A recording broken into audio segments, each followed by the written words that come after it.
Être étudiant chinois à Paris était un rêve pour moi.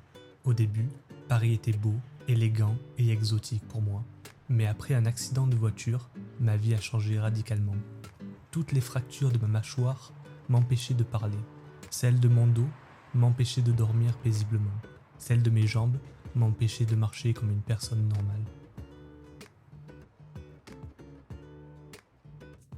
Chaque fois que je m'asseyais seul sur mon balcon au soleil, je me plaignais toujours des hauts et des bas de la vie.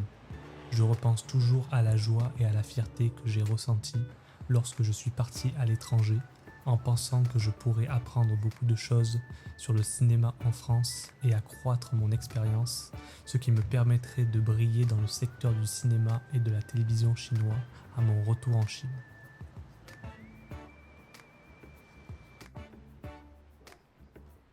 Mais après l'accident, j'étais physiquement et mentalement dévasté. Les blessures physiques m'ont empêché de vivre normalement durant mon quotidien et la douleur mentale m'a empêché de dormir paisiblement toutes les nuits. Incapable de parler à cause de mes blessures, je n'ai consulté un thérapeute que par écrit. Et bien que j'ai reçu une certaine aide, la douleur intérieure n'était toujours pas réparée. Et c'est justement à cette époque qu'une opportunité très fortuite m'a fait découvrir les peintures de l'artiste Chebin. Et ce sont ces peintures qui ont apporté un peu de soulagement à mon état d'âme.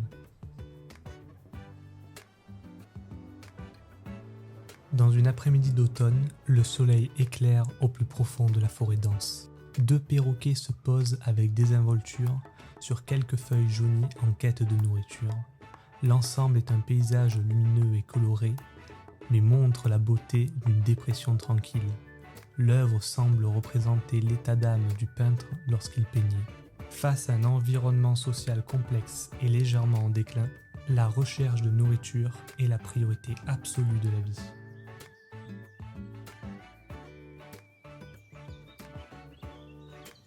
La plupart des jours passent et se ressemblent sans joie ni tristesse. Les deux perroquets s'attendent l'un l'autre, seuls, impuissants, mais dans un ordinaire tout de même chaleureux. La peinture reflète la situation sociale actuelle. Les couleurs vives sont le désir infini d'une vie meilleure. Mais le paysage déprimé montre la détresse et l'épuisement intérieur du peintre. Je suis dans une situation très similaire à la sienne. Étant dans un état où je ne peux pas parler, la peinture est le moment où cet art silencieux est le mieux apprécié. Chebin, un peintre chinois sourd-muet, est parti dans un monde étranger à lui-même pour se lancer dans un nouveau chapitre de sa vie de peintre.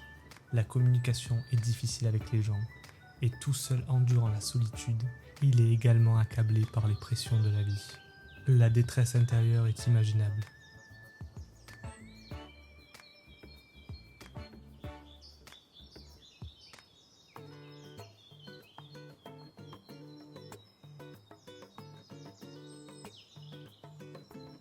Chacun a sa propre forêt dans son cœur. La peinture sous vos yeux est celle qui est dans le cœur de l'artiste. Le feuillage verdoyant et luxuriant, et les troncs robustes et surélevés, présentent une scène calme et sereine. Calme, mais reste un monde de silence assez pesant, et il semble que vous puissiez encore ressentir le pouvoir des vagues s'abattre sur le rivage. Les sentiments sont des paysages, tout comme des paysages reflètent des sentiments.